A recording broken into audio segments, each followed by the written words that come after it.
आज की वीडियो में हम देखने वाले डेविएशन फ्रॉम मेंडेलियन रेशियो। तो सबसे पहले हमें ये पता होना चाहिए डेविएशन किसके बेसिस पे आया था मेंडल के रेशियो में। तो आफ्टर रीडिस्कवरी हुआ था, जो मेंडल्स के लॉ थे, तीनों लॉ, उसमें साइंटिस्ट ने एक्सपेरिमेंट परफॉर्म किया था। डिफरेंट प्लांट्स लिए थे उन्होंने और एनिमल के ऊपर भी किया था उन्होंने एक्सपेरिमेंट। तो उन्होंने उसमें देखा कि हमें जो फिनोटाइप और जीनोटाइप रेशियो था अकॉर्डिंग टू मेंडल के हिसाब से और अकॉर्डिंग टू जो साइंटिस्ट ने रीडिस्कवरी किया था, तो उसमें सम चेंजेस नजर आ रहा था। तो आफ्टर डिस्कवरी होने के बाद तो ये पता चला कि जो मेंडल्स का जो रेशियो था वो चेंज क्यों हो रहा है, because of gene interaction. Main reason ये था कि जीन इंटरेक्शन की वजह से ही उसमें जो मेंडल्स के रेशियो थे और जो आफ्टर डिस्कवरी हुआ था वो रेशियो, उसमें जो चेंजेस आए थे बिकॉज जीन इंटरेक्शन की वजह से।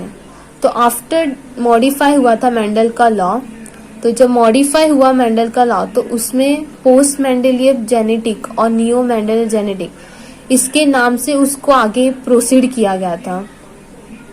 सबसे पहले ये जो रीजन है जीन इंटरेक्शन, जो भी रेशियो में डिसिमिलर दिखा था वो बिकॉज ऑफ जीन इंटरेक्शन की वजह से हुआ था। तो जीन इंटरेक्शन बेसिकली क्या होता है? जीन इंटरेक्शन मतलब हम डिफरेंट जीन लेते हैं या सेम जीन लेंगे, उसके अंदर हम उसका डिफरेंट पैटर्न्स देखेंगे इनहेरिटेंस में। तो अगर हमें पैटर्न डिफरेंट आ रहे हैं तो मतलब सम जीन इंटरेक्शन वहां पर हो रहा है, तो हमें डिफरेंट टाइप के मॉडिफाई पैटर्न मिलेंगे। तो वही बेसिकली वही जीन इंटरेक्शन होता है। जीन इंटरेक्शन दो टाइप का होता है, इंट्राजेनिक और इंटरजेनिक। ये दोनों डेफिनेशन एग्जाम में भी पूछे जाते हैं, सो हमें ये दोनों डेफिनेशन का एग्जैक्ट मीनिंग हमें पता होना चाहिए। इंट्राजेनिक क्या होता है? उसमें सेम जीन होता है, वेरी सिंपल। इंट्रा से हमें समझ में आता है कि वो सेम होता है, genic means gene, intragenic same gene, मतलब उस प्लांट और एनिमल जो भी है उसके सेम जीन का इंटरेक्शन हो रहा है। और दूसरा है इंटरजेनिक। इंटर मीन्स डिफरेंट होता है, जेनिक मीन्स जीन। तो इसका मतलब ये होता है कि इंट्राजेनिक मतलब different gene. Different gene means अगर हम प्लांट और एनिमल लेते हैं तो उनके जो डिफरेंट जीन्स होंगे उसमें जो इंटरेक्शन ऑब्जर्व होगा उसको इंटरजेनिक कहते हैं। तो हमें ये दोनों डेफिनेशन मालूम होना चाहिए। अगर इंट्राजेनिक में देखा जाए तो 3 एग्जाम्पल है, इनकम्प्लीट डोमिनेंट, को डोमिनेंट, मल्टीपल अलील। ये तीनों का मीनिंग हमें पता होना चाहिए और विथ एग्जाम्पल के साथ, क्योंकि एग्जाम में इसके एग्जाम्पल बहुत बार पूछे जाते हैं।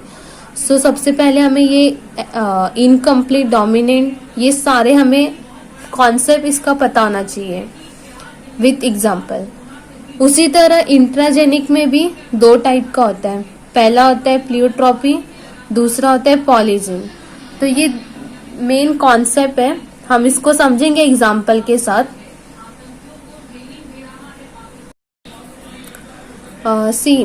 इंट्राजेनिक का जो फर्स्ट एग्जाम्पल है वो इनकम्प्लीट डोमिनेंट है। नेम से हमें पता चल रहा है कि इनकम्प्लीट डोमिनेंट है, मीन्स न तो टोटली डोमिनेंस नहीं है।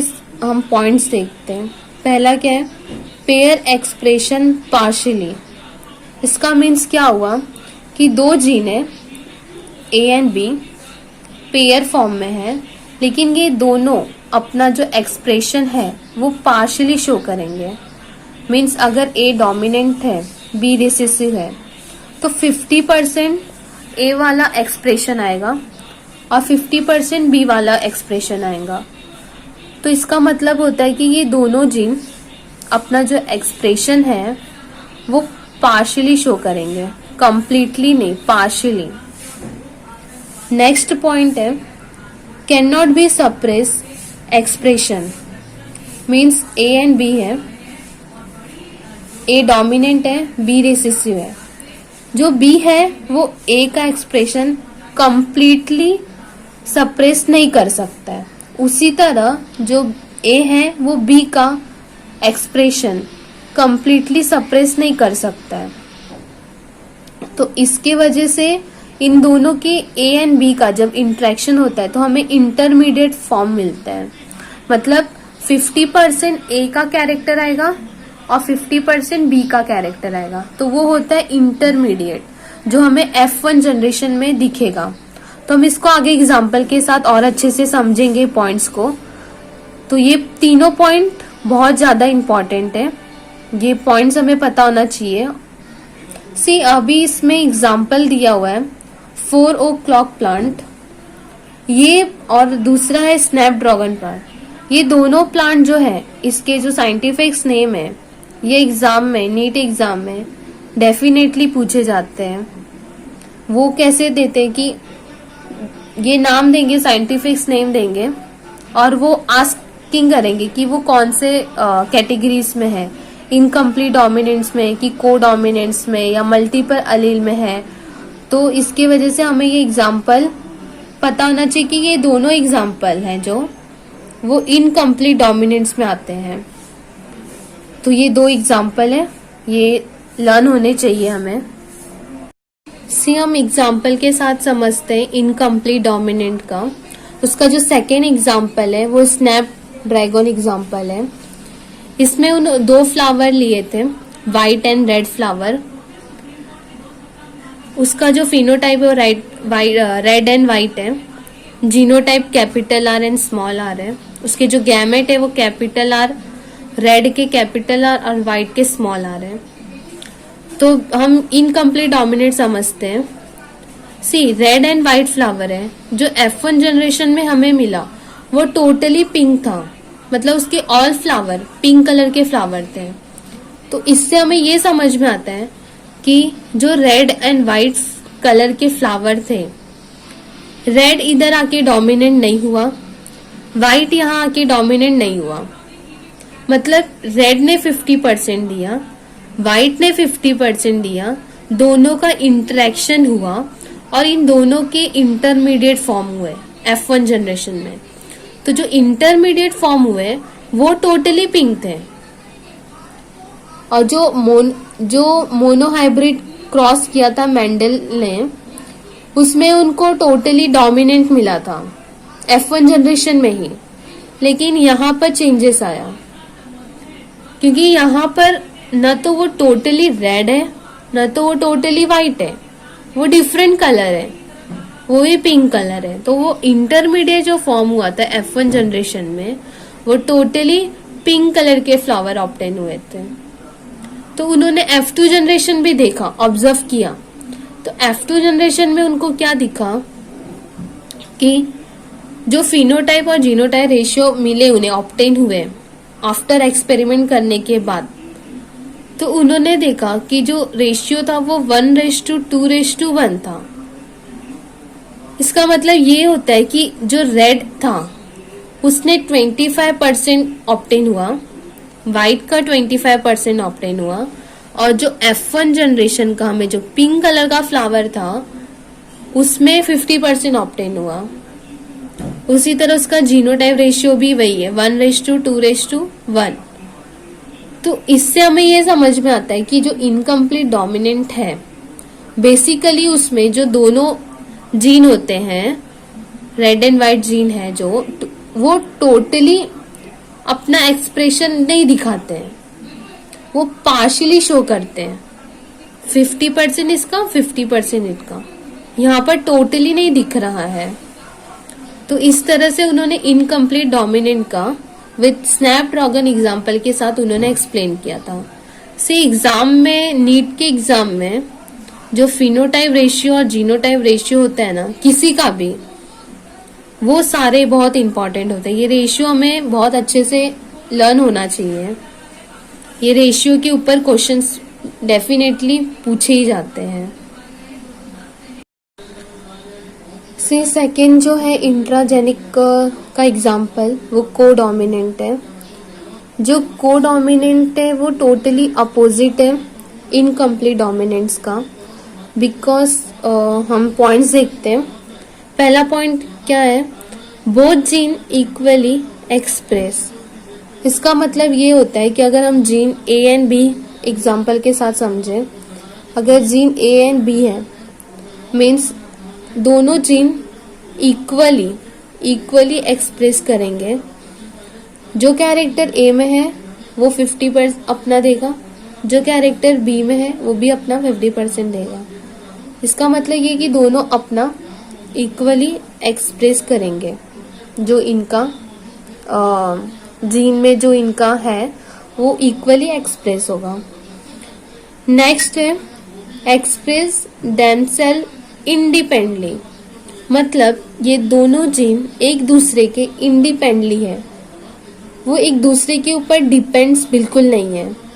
वो अपना एक्सप्रेशन अलग देगा, ये अपना एक्सप्रेशन अलग देगा। मतलब ये टोटली इसको फ्रीडम है, ए जीन को भी टोटली फ्रीडम है, बी जीन को भी टोटली फ्रीडम है। ए वाला अपना टोटली एक्सप्रेस करेगा, सिमिलरली बी वाला भी अपना टोटली एक्सप्रेस करेगा। वो दोनों एक दूसरे के ऊपर डिपेंड बिल्कुल भी नहीं है। नेक्स्ट है जो इनका जीनोटाइप और फिनोटाइप रेशियो है वो भी आइडेंटिकली होगा, बिकॉज वो दोनों ही इक्वली एक्सप्रेस कर रहे हैं। सो इनका जो जीनोटाइप फिनोटाइप रेशियो होगा वो डिफरेंट भी नहीं हो सकता, वो सिमिलर ही होगा, आइडेंटिकली होगा। जो कोडोमिनेंट है इस पे जो साइंटिस्ट ने रिसर्च किया था तो उन्होंने क्या लिया था example, coat colour in cattle. उन्होंने कैटल के कलर्स 2 डिफरेंट कलर लिए थे, उसके बेसिस पे उन्होंने कोडोमिनेंस को एक्सप्लेन किया था। विद गुड एग्जाम्पल है ये। सी जो कैटल था उसमें 2 वैरायटी था, red coat and white coat. जो रेड कोट है उसमें बेसिकली क्या है, जो स्किन है उसका रेड हेयर था, रेड हेयर कलर का था। जो वाइट कोट था उसका जो स्किन था वो वाइट हेयर था, हेयर कलर था। तो इसको हम आगे समझते एग्जाम्पल के साथ। नाउ हम कोडोमिनेंट है वो पिक्चर के साथ ही समझते हैं, बिकॉज पिक्चर से हमें ज्यादा क्लियर समझेगा।